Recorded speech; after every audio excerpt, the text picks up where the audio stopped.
माना ये जाता है कि वहाँ भगवान विष्णु खुद निवास करते हैं। इस मंदिर के चमत्कार और इस मंदिर के रहस्य सुलझे नहीं अभी तक वैज्ञानिकों से। वैज्ञानिकों को समझ नहीं आता ये कैसे होता है। इसमें पहला नंबर पर उसका ध्वज है।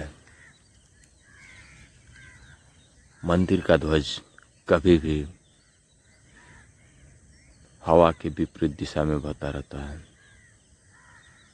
आप समझ सकते हैं, कोई भी ध्वज, कोई भी झंडा अगर लहराया जाता है तो हवा जिधर चल रही होती है उधर ही वो फहराता है, लेकिन वहाँ पर विपरीत दिशा में झंडा लहराता है।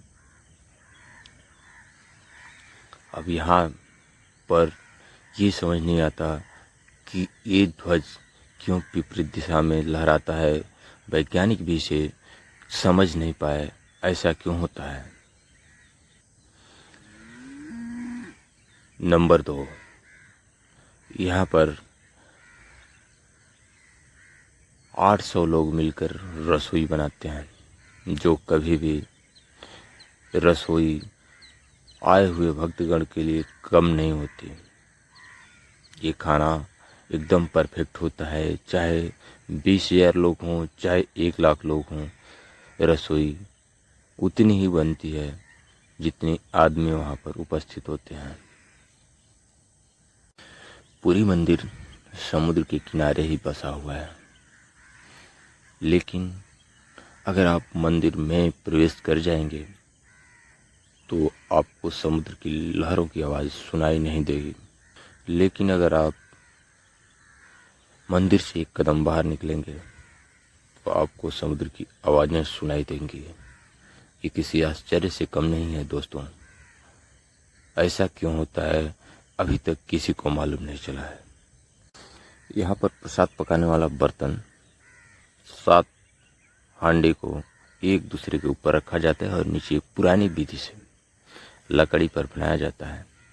लेकिन ये एकदम आश्चर्य कर देने वाली बात है कि सबसे ऊपर जो हांडी होती है, जो मिट्टी का बर्तन होता है, उसमें पहले खाना पककर तैयार होता है, फिर उसके नीचे वाली और सबसे अंत में एकदम नीचे वाली। तो गाइज, ये एकदम आश्चर्य कर देने वाली बात है कि ऐसा क्यों होता है। और ऐसे ही हमेशा खाना बनाया जाता है, ऐसे ही प्रसाद बनाया जाता है। पुराणों के अनुसार इस मंदिर को धरती का वैकुंठ माना जाता है। माना जाता है कि यहाँ पर भगवान विष्णु आज भी यहाँ पे विराजमान हैं। कहा जाता है कि पुरी के राजा जब सो रहे थे तो उनके सपने में भगवान आए और उनको बताए कि एक द्वारका से लकड़ी समुद्र के मार्ग से तैर कर आएगी, जिसे तुम पकड़ करके मूर्ति का आकार दिलवाओ। और मैं तो राजा जाकर के समुद्र में स्नान कर रहे थे तो एक बड़ी लकड़ी दिखी, तो उन्होंने उसे किनारे पर खींच कर लाए और उठाने लगे, लोगों के द्वारा उठवाने लगे तो लकड़ी हिली नहीं।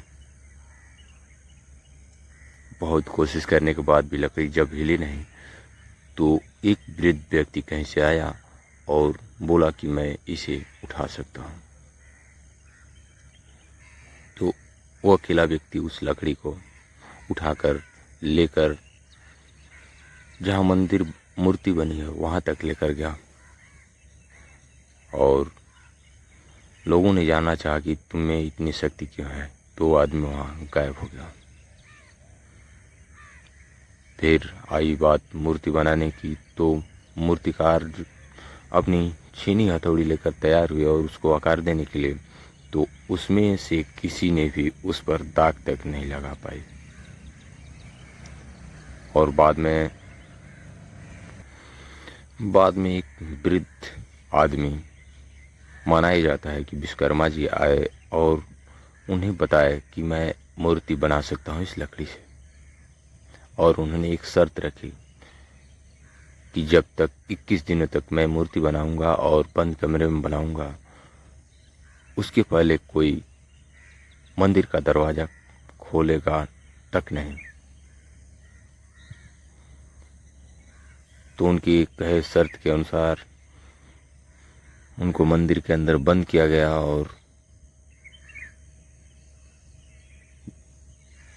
और उन्हें विश्वकर्मा जी को, मतलब उस वृद्ध व्यक्ति को, अनजान व्यक्ति को दरवाजे के अंदर उस लकड़ी के साथ बंद कर दिया गया। उसके पास कोई भी हथियार नहीं थे। बंद करने के बाद रानी के मन में उत्सुकता हुई कि बिना खाए पिए किस दिनों तक वो व्यक्ति कैसे काम करेगा। तो उन्होंने राजा से आग्रह किया कि आप दरवाज़ा खुलवाएं, कहीं वो व्यक्ति मर न जाए और वृद्ध भी है। तो रानी के आग्रह करने पर वो दरवाज़ा खुलवाया गया। तो अंदर एकदम आश्चर्य कर देने वाली बात थी, क्योंकि मूर्तियाँ आधी बनी हुई थी, अधूरी थी, जिसमें भगवान विष्णु के अवतार, कृष्ण जी की मूर्तियाँ, उसके बाद सुभद्रा और बलराम जी की मूर्ति थी।